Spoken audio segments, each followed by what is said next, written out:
मोहित पांडे की मौत बताती है कि उत्तर प्रदेश सरकार में पुलिस वालों को खुले हाथ देने का नतीजा क्या हो सकता है। और उसी नतीजा का परिणाम है कि पुलिस कस्टडी में हत्या हो जाती है और सरकार अपने पुराने रवैये के अनुसार 10 लाख रुपए मुआवजे पर आ जाती है। 10 लाख रुपए का जो मुआवजा है वह मुआवजा एक मौत की कीमत लगा देती है सरकार हमारे उन युवाओं की जो कि इस देश में सरकार बनाते हैं। क्या योगी जी गोरखपुर के तिवारी हाथा जैसी स्थिति बना चुके हैं? क्या योगी आदित्यनाथ का शासन गोरखपुर के गोरखपुर मंदिर और तिवारी के हाथा के टकराहट का नया उत्तर प्रदेश बन रहा है जिसमें ब्राह्मण युवा मारे जा रहे हैं भाजपा की सरकारों में? ये हो क्यों रहा है? उपचुनाव के आते आते जिस तरह से सियासत की तैयारी भारतीय जनता पार्टी के शासनकाल में योगी सरकार कर रही है वह अपने आप में आश्चर्यजनक है। यह हद हो गई है कि कहीं गुंडागर्दी में नौजवान मारे जा रहे हैं तो कहीं पुलिस वाले गुंडों के हाथे युवा मारे जा रहे हैं, तो कहीं भाजपा के राज्य के जो सरकारें हैं उनमें युवा गोरक्षकों के हाथे मारे जा रहे हैं। ये सभी युवाओं की मौतें बताती हैं कि भारतीय जनता पार्टी की सरकार में युवाओं की हालत क्या है। उत्तर प्रदेश में उपचुनाव हैं, उपचुनाव की तैयारियां चल रही हैं और उपचुनाव के बीच जिस तरह से पहले गोपाल मिश्रा मारा गया बहराइच में और उसके बाद पुलिस वाले गुंडों के हाथों मारा गया एक नया पांडे मोहित पांडे की मौत बताती है कि उत्तर प्रदेश सरकार में पुलिस वालों को खुले हाथ देने का नतीजा क्या हो सकता है। और उसी नतीजा का परिणाम है कि पुलिस कस्टडी में हत्या हो जाती है और सरकार अपने पुराने रवैये के अनुसार 10 लाख रुपए मुआवजे पर आ जाती है। 10 लाख रुपए का जो मुआवजा है वह मुआवजा एक मौत की कीमत लगा देती है सरकार हमारे उन युवाओं की जो कि इस देश में सरकार बनाते हैं। मोहित पांडे की मौत सियासत में, उत्तर प्रदेश की सियासत में बहुत खलबली मचाने वाली है। उससे पहले गोपाल मिश्रा जब बहराइच में मारा गया हिंदू और मुसलमान के नाम पर, तो बहुत सारे हिंदू इस बात से खुश थे, वाहवाही दे रहे थे, उसकी पत्नी को चंदा दे आए और यहां तक कि बेचारी गोपाल मिश्रा की पत्नी ने कहा कि हम योगी जी के काम से संतुष्ट हैं, उनके किए हुए उपकार से संतुष्ट हैं, क्योंकि उस बेचारी को एक नौकरी मिली और एक घर मिला। अब ये अगली मौत है। क्या योगी जी इसकी भी एक कीमत लगा देंगे? क्या योगी जी की निगाह में हर मौत की एक कीमत है? हम इंसान नहीं है ये युवा। पहले का नाम गोपाल मिश्रा, दूसरा मोहित पांडे। और इससे पहले आपको याद होगा कि हरियाणा में गोरक्षकों के हाथों आर्यन मिश्रा मारा गया। यह क्या सिलसिला है? क्या योगी जी गोरखपुर के तिवारी हाथा जैसी स्थिति बना चुके हैं? क्या योगी आदित्यनाथ का शासन गोरखपुर के गोरखपुर मंदिर और तिवारी के हाथा के टकराहट का नया उत्तर प्रदेश बन रहा है जिसमें ब्राह्मण युवा मारे जा रहे हैं भाजपा की सरकारों में? ये हो क्यों रहा है? यह बड़ा प्रश्न चिन्ह है और उपचुनाव के बीच यह हो रहा है। इसका मतलब है कि सरकार के हाथ में या फिर पुलिस का नियंत्रण छूट गया है। यह वही नियंत्रण है जब आप बुलडोजर चलाने पर पुलिस वालों की वाहवाही करेंगे, फर्जी मुठभेड़ों पर पुलिस वालों की वाहवाही करेंगे, तो जाहिर तौर पर यह पुलिस वाले एक न एक दिन आपको मरने के लिए छोड़ देंगे या फिर आपको मार डालेंगे। यह दोनों उदाहरण, गोपाल मिश्रा का उदाहरण बहराइच का क्या था, जरा सोचिए। गोपाल मिश्रा के उदाहरण क्या बताते हैं? सीओ हाथ में बंदूक लिया है एयरगन, लेकिन चला नहीं पा रहा है। सामने उसके दुकानें जलाई जा रही हैं पुलिस वालों के सामने बहराइच में, गुंडागर्दी की जा रही है, पकड़ पकड़ के लोगों को मारा जा रहा है, गाड़ियां फूकी जा रही हैं, लेकिन पुलिस हाथ पर हाथ धरे बैठी है। ये वीडियो आप सबके सामने आ गया। एक सीन ये है, और 10 दिन नहीं बीतता कि एक दूसरा शिकार होता है। वहां पुलिस मुंह ताकती है और यहां पुलिस थाने में हत्या कर देती है, जिस पर कि यह मामला है कि पुलिस ने हत्या कर दी है। इस मामले में सुना यह जा रहा है कि योगी जी ने 10 लाख रुपए की घोषणा कर दी है, थानेदार निलंबित कर दिया गया है। क्या इससे उत्तर प्रदेश पुलिस की जो शासन व्यवस्था है, जो कार्य करने का तरीका है, यह प्रश्न चिन्ह क्या खत्म हो जाएगा? यही सबसे बड़ा प्रश्न चिन्ह लगा है कि योगी आदित्यनाथ ने पुलिस सिस्टम का एक ऐसा सिस्टम विकसित किया है जिसमें जो लगाम होती थी, जिसकी लगाम मानवाधिकार है, जिसकी लगाम सामाजिक कार्यकर्ता हैं, जिसकी लगाम पत्रकार है, जिसकी लगाम अदालतें हैं, वो सारे लगाम पुलिस वालों से छोड़ दिए गए। और सिर्फ इसलिए कि शुरू में याद करिए किनके इनकाउंटर हुए, किनके लड़के जेलों में मारे गए, हवालातों में मारे गए, मुसलमानों के, यादवों के। तब तालियां बजाई ब्राह्मणों ने, उनको लगा कि हमारी बारी ना आएगी।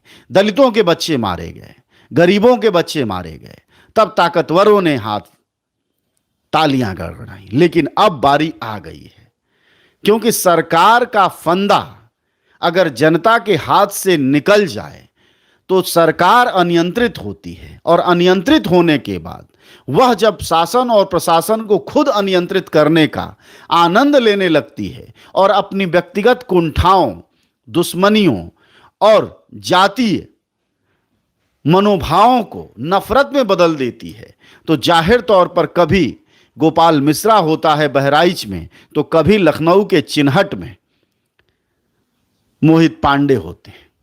यह सियासत किस तरह से राजनीति को गर्त में ले जा रही है, उसका यह सबसे बड़ा उदाहरण है। यह इस बात का उदाहरण है कि समय रहते जनता उन तमाम मुठभेड़ों के खिलाफ जब खड़ी नहीं हुई जो गलत ढंग से किए गए। उत्तर प्रदेश का रिकॉर्ड यह बताता है कि हर तीसरे रोज उत्तर प्रदेश में मुठभेड़ होते हैं।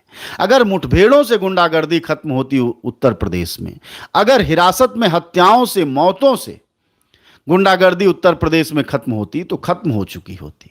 लेकिन हालात ये हैं कि दिन पर दिन उत्तर प्रदेश असुरक्षित होता जा रहा है, और इसीलिए इनकी अपनी ही सरकार के आंकड़े ये बताते हैं कि दलितों की हत्याओं के मामले में भी उत्तर प्रदेश टॉप के राज्यों में है, अल्पसंख्यकों पर जुल्म के मामले में टॉप पर है, महिलाओं पर हत्याओं के मामले में टॉप पर है, उन पर होने वाली हिंसा में भी टॉप पर है। तो फिर क्यों नहीं इस बात की सच्चाई को समझा जाए जो कि अखिलेश यादव कहते हैं कि क्या जो आपने 10 लाख रुपए उस युवा को दिया है, उसके घर को देने की बात कही है, अखिलेश यादव के शब्द अगर पढ़े जाएं तो काश जान लेने वाले मुआवजे में जीवन भी दे सकते। दिवाली पर जिन्होंने किसी के घर का चिराग बुझाया है, उम्मीद है वो झूठ के दिए नहीं जलाएंगे, झूठी रोशनी से अपने शासनकाल का घोर काला अंधकार मिटाने की कोशिश नहीं करेंगे। जनता पूछ रही है, जिसकी हिरासत में मौत हुई है उस पर बुलडोजर चलेगा? ये अखिलेश यादव के सवाल हैं, और ये सवाल कब हैं? जब उत्तर प्रदेश में उपचुनाव है, और उत्तर प्रदेश के उपचुनावों के बीच सरकार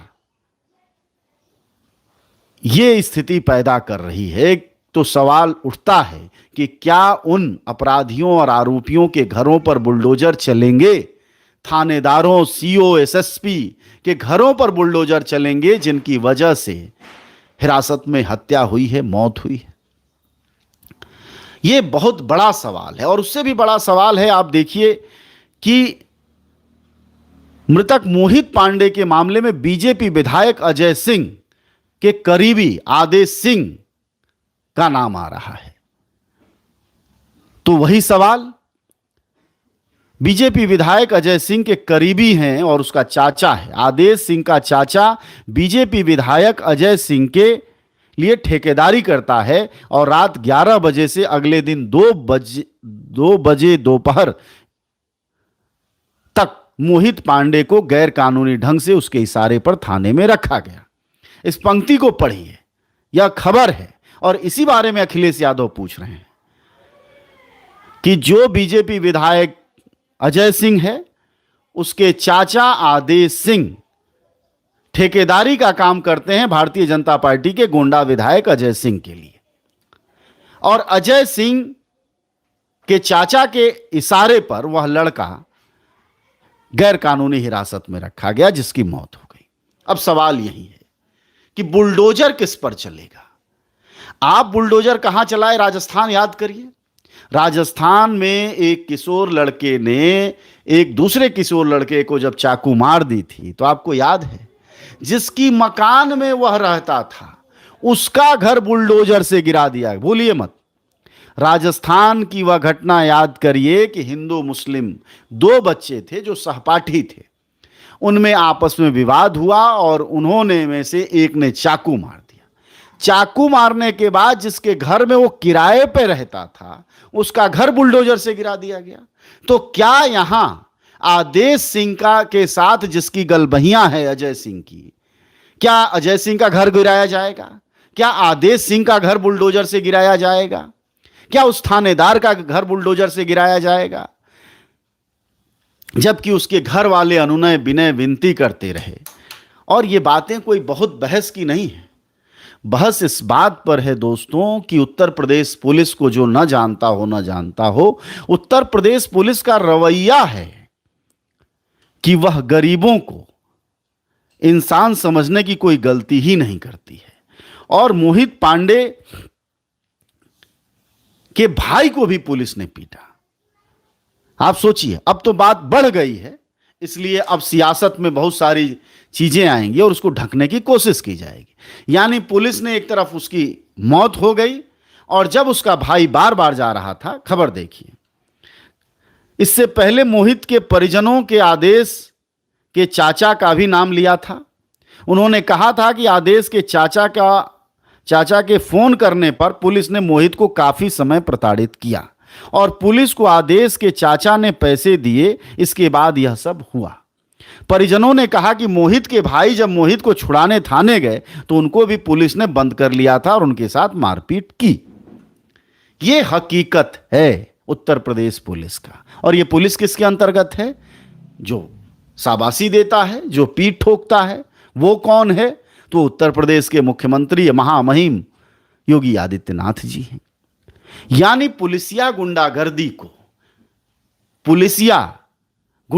को तंत्र में बदलने को अगर आप शाबाशी देंगे मुख्यमंत्री होकर, तो जाहिर तौर पर इसका नुकसान इस देश को तो भुगतना पड़ेगा, इस राज्य को भुगतना पड़ेगा। तो मैं सवाल वही पूछ रहा हूं कि जिस तरह से किराएदार के वजह से मकान मालिक का घर राजस्थान में भाजपा की सरकार ने बुलडोजर से गिरा दिया, उस तरह क्या अपने विधायक अजय सिंह जो गोंडा के विधायक हैं, उनका साठगांठ आदेश सिंह के साथ है और मोहित पांडे की हत्या में इनका हाथ अभी तक की खबरों से दिखाई दे रहा है, तो क्या इनके घर गिराए जाएंगे? मोदी जी, योगी जी, बताइए, पूछिए। आप लोग, आपको पूछना चाहिए, जनता हैं आप, कि क्या योगी जी, मोदी जी इनके घर गिराएंगे? बेचारे अदालत के जज कहते रह गए बुलडोजर बंद करो, लेकिन इन्होंने नहीं बंद किया, पुलिसिया गुंडागर्दी को जारी रखा। मैं आपसे यही कहना चाहता हूं, शायद आप समझ पा रहे हो कि पुलिस हमारी रक्षा के लिए है, पुलिस हमारी टैक्स से पलती है, पुलिस हम 1-1 रुपए देते हैं टैक्स में अपने सामानों पर, उससे उनकी सैलरी जाती है, हम हर चीज का टैक्स देते हैं, उससे ये पुलिस बनती है, तो हमारी रक्षा के लिए। लेकिन आज अपनी आत्मा पर हाथ रख के कहिए, कोई भारत का एक सामान्य आदमी कह सकता है कि पुलिस हमारे लिए है? तो फिर पुलिस किसके लिए है? तो पुलिस तो पहले से ही गुंडों की थी, पहले से ही मवालियों के साथ खड़ी थी, ठेकेदारों के साथ खड़ी थी, माफियाओं के साथ खड़ी थी, कमजोर के मुकाबले दबंगों के साथ खड़ी थी, सवर्णों के मुकाबले गरीबों के खिलाफ थी, औरतों के मुकाबले मर्दों के साथ खड़ी थी। उस पुलिस को, अनियंत्रित पुलिस को, जब योगी आदित्यनाथ ने अपने 6-7 साल के शासन में उसकी गुंडागर्दी को जायज ठहराते हुए और हर मुठभेड़ पर तालियां बजाई, तो जाहिर तौर पर यह मोहित पांडे का सीन होगा, फिर कभी गोपाल मिश्रा का सीन होगा, और यह सीन चलता रहेगा। और दोस्तों, मैं आपको एक चीज कह रहा हूं, यह सवाल जातिवाद का नहीं है, यह सवाल गुंडागर्दी के विस्तार का है। जिनके बारे में कहा जा रहा था कि ब्राह्मण कहां मारपीट में दिखाई देता है, गुंडागर्दी में दिखाई देता है, यह तो गरीबों के, जातियों के बच्चे हैं, ये दलितों के हैं, पिछड़ों के हैं, अति पिछड़ों के हैं, उसका विस्तार किया है योगी जी ने। यानी अब फसादों में ब्राह्मणों के बच्चे मारे जा रहे हैं, और गोपाल मिश्रा इसका सबसे बड़ा उदाहरण है। उसकी गुंडई को एंजॉय कर रहे हैं बच्चे, जबकि यह परंपरा नहीं रही है। पढ़ने लिखने, होशियार बनने की परंपरा रही है, इसको विस्तार दिया जा रहा है। आप दूसरे जातियों को पढ़ने लिखने और उसमें शामिल नहीं कर रहे हैं, बल्कि उनको और ज्यादा मुश्किल में डाल रहे हैं। उनके साथ इस गुंडागर्दी का भी, इन जातियों का भी विस्तार कर रहे हैं। सिलसिला देखिए, नाम देखिए। आर्यन मिश्रा हरियाणा से गोरक्षकों के हाथों मारा गया, गोपाल मिश्रा बहराइच में मारा गया, पुलिस वाले गुंडों ने इसको मार दिया। यह जो सिलसिला है, यही विस्तार है। और इसी के बारे में बार बार दोस्तों, पत्रकार, मानवाधिकार कार्यकर्ता, जनता से जुड़े लोग कहते हैं कि अगर दूसरे गुनाहों पर आप तालियां बजाएंगे तो यह गुनाह ही धीरे धीरे नियम बन जाएंगे, यह गुनाह ही धीरे धीरे सरकार की संस्कृति बन जाएंगे। यही गुनाह, यही आप पर ताकत का इस्तेमाल, आपके साथ होने वाली पुलिसिया ज्यादती नियम में तब्दील हो जाएगा। जैसे, क्या आपको यह नहीं लगता कि उत्तर प्रदेश पुलिस आपके 90% अपराधों को नहीं लिखती है? आप मानेंगे ना? आपकी जब तक हत्या ना हो जाए, सर न फूट जाए, जब तक आप तबाह बर्बाद न हो जाएं। स्त्रियों का देखिए, हर रोज थाने में छपता है, अखबारों में छपता है कि थाने जा जाके औरत जब तक आग नहीं लगाई, आत्मदाह की कोशिश नहीं की, तब तक यूपी पुलिस मुकदमा नहीं दर्ज करती। पड़ोसी जब तक एक दूसरे की हत्या न कर दे, तब तक मुकदमा नहीं दर्ज होता। गाड़ी चोरी हो जाए, मुकदमा नहीं दर्ज होगा, 100 बार आपको जाना पड़ेगा। यह पुलिसिया संस्कृति क्या है? यानी हम काम नहीं करेंगे, और करेंगे तो मोहित पांडे जैसी हालत में ला देंगे। इसके को लेकर आप सबको सोचना चाहिए। यह सोचना ही आपकी ताकत है कि आखिर सरकार किस तरफ जा रही है। उपचुनाव में इसका असर पड़ेगा, जिन 9 सीटों पर उपचुनाव है उस पर असर पड़ेगा। लेकिन 10 लाख रुपया मुआवजा देकर मोहित पांडे की हिरासत में मौत को और गोपाल मिश्रा की हत्या को, इससे तुलना नहीं किया जा सकता। मतलब 2 मौतों की कुल कीमत अगर विधानसभा वाइज लगाएं तो 2-2 लाख रुपए से थोड़ी थोड़ी अधिक होती है। क्या आम आदमी की यह कीमत है? क्या योगी ने इसकी गारंटी की कि ऐसा अब नहीं होगा? नहीं साहब, आप तो उसको शौर्य पुरुष बता रहे हैं गोपाल मिश्रा को, जो दूसरे के घर पर चढ़ जाता है, झंडे गिरा देता है, उसकी बालकनी तोड़ देता है, जय श्री राम के नारे लगाता है। तो सिर्फ जय श्री राम के नारे के लिए युवाओं को आप मौत के कुएं में ढकेल देंगे, और इसको आप सियासत कहेंगे, और इसको विकास की राजनीति और राष्ट्रवाद कहेंगे, तो जाहिर तौर पर यह कोई राष्ट्रवाद न हुआ और न ही यह सियासत हुई, बल्कि यह मूलतः दंगा है, फसाद है, कत्ल है। यह इससे ज्यादा कुछ नहीं है। और यह बार बार देश देख रहा है, और इसीलिए सवाल भी उठते हैं, और इसीलिए लोगों को लगता है कि अब इस सरकार को विदा करना चाहिए। उपचुनाव में भी आपको इसका असर दिखाई देगा। इसका असर आपको गाजियाबाद से लेकर करहल तक दिखाई देगा, वह उसका असर आपको मीरापुर में भी दिखाई देगा। लेकिन सरकार चूंकि सत्ता में है, ताकत में है, ईवीएम उसके पास है।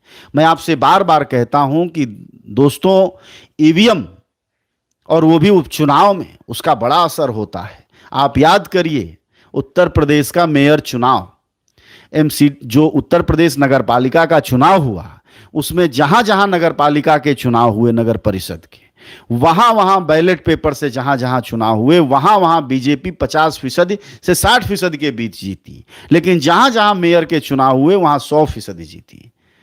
इसलिए उपचुनाव में सबसे बड़ी सावधानी जो है वो ईवीएम को लेकर है। अन्यथा तो जिस तरह की सत्ता संरचना इस समय दिखाई दे रही है, जब सियासत ही हाथा और मंदिर में बदल जाए उत्तर प्रदेश का, और दिखे ऐसा कि ब्राह्मणों की हत्या कुछ इस तरह के माहौल में हो रही है जैसे कि योगी आदित्यनाथ ने हरिशंकर तिवारी का हाथा बना मंदिर शुरू कर दिया है। एहसास तो कुछ ऐसा ही करा रहे हैं। आप सबको याद तो होगा कि गोरखपुर हरिशंकर तिवारी का हाथा और मंदिर बाबा मंदिर, वहीं से राजनीति पैदा हुई। राजपूत बनाम ब्राह्मण। क्या यह सियासत इधर जा रही है? क्या यह सियासत उस तरफ जा रही है जहां ब्राह्मणों को कुछ समझना नहीं है? आखिर सियासत कुछ तो इशारा कर रही है। इन मौतों में किसी सिंह का नाम नहीं है। इन मौतों में पहले यादव का नाम था, मुस्लिम का नाम था, दलितों का नाम था, अब ब्राह्मणों का जुड़ गया है। क्या यह विस्तार है जातिवाद का? क्या यह बारीकी है जातिवाद की कि अब जाति के भीतर जाति और सवर्णों के भीतर सवर्ण खोजकर राजनीति होगी? उसी तरफ तो जा रहा है देश। और कम से कम गोपाल मिश्रा, मोहित पांडे की जो मौतें हैं, एक दोनों हत्याएं और करीब करीब एक जैसी, दोनों में पुलिस एक पोजीशन में। वहां भी पुलिस गोपाल मिश्रा की मौत के लिए जिम्मेदार है और यहां तो 100% जिम्मेदार है। आपको क्या लगता है कि गोपाल मिश्रा की मौत पुलिस के अनचाहे हुई और पुलिस बिना मंत्री जी के कहे, मुख्यमंत्री साहब के इशारे के हाथ पर हाथ धरे बैठी थी? क्या उसकी बंदूकों में रेवड़ियां लग गई थी या जंग लग गए थे, या उसकी बंदूकें बारूद की जगह कागज की हो गई थी, गोलियां? हुआ क्या था? सब कुछ तो था। डीएम थे, एसएसपी थे, सीओ थे, डीएसपी थे, एसपी थे, हर तरह के अधिकारी मौजूद थे, लेकिन गोपाल मिश्रा की मौत हुई। तो उस मौत के लिए सीधे तौर पर पुलिस जिम्मेदार है। और इस मौत के लिए जो लखनऊ के चिन्हट के थाने के भीतर हुई है, उसके लिए तो साफ तौर पर न सिर्फ पुलिस जिम्मेदार है, बल्कि विधायक जिम्मेदार है, विधायक से साठगांठ जिम्मेदार है।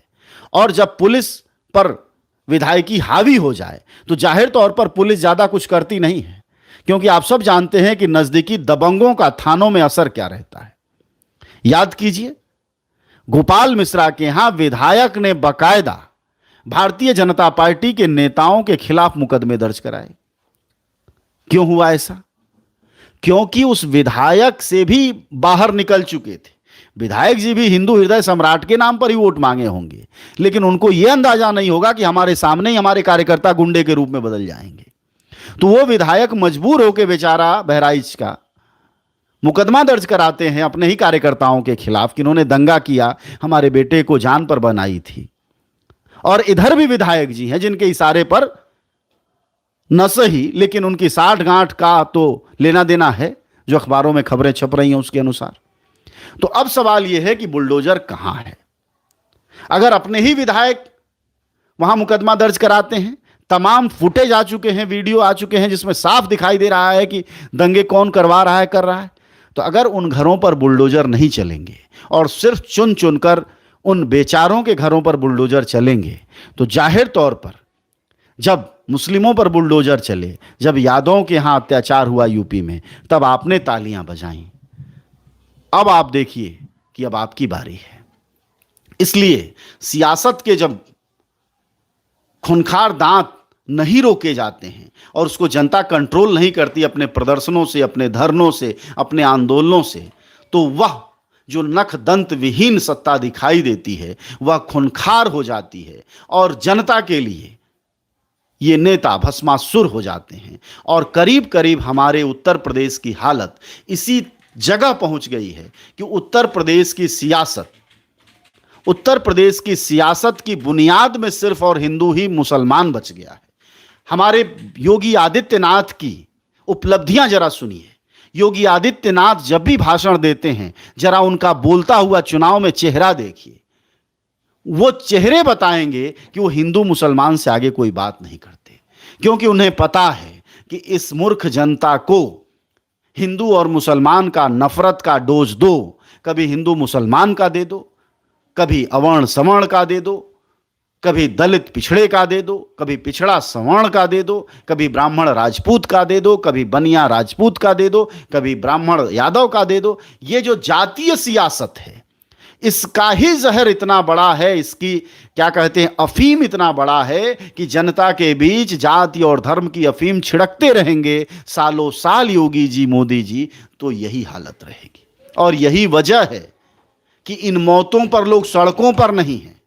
गोपाल मिश्रा की मौत पर वह बेचारी औरत जो विधवा हो गई, वह क्या जुबान बोल रही थी?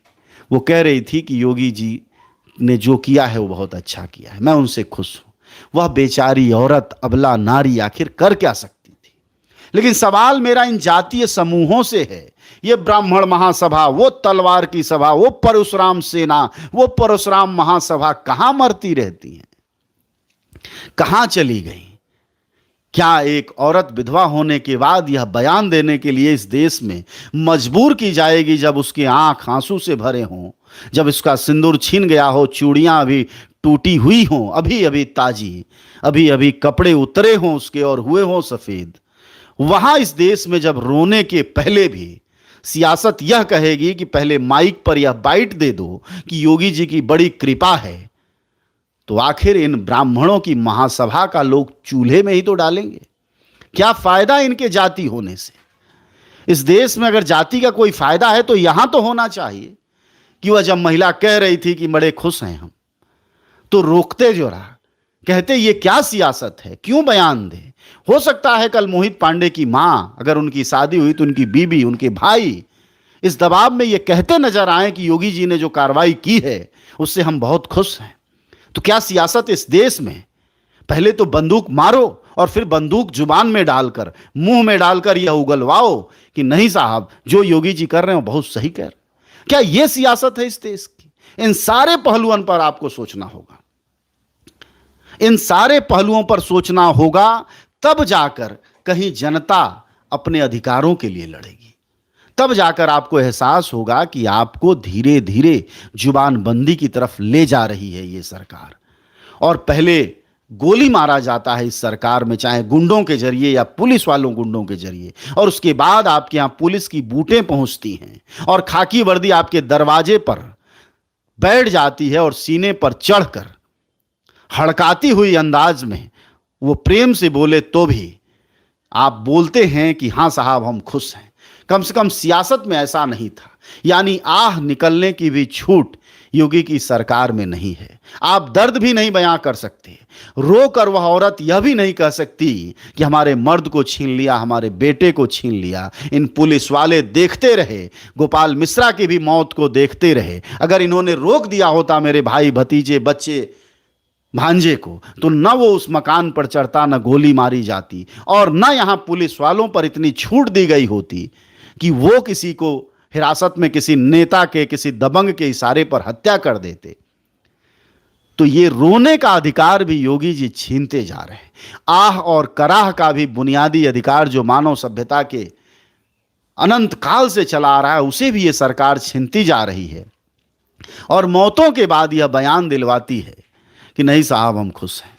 आप सब जानते हैं कि जनज्वार का खर्च आपके जनसहयोग की बदौलत चलता है। आप भी जनसहयोग में शामिल हों और आजाद और स्वतंत्र पत्रकारिता को बनाए रखने के हमारे इस महाअभियान में शामिल हों। हमें इंतजार रहेगा आपके सहयोग का, क्योंकि आपका सहयोग ही हमारी मजबूती का सबसे ताकतवर रास्ता है। धन्यवाद साथी।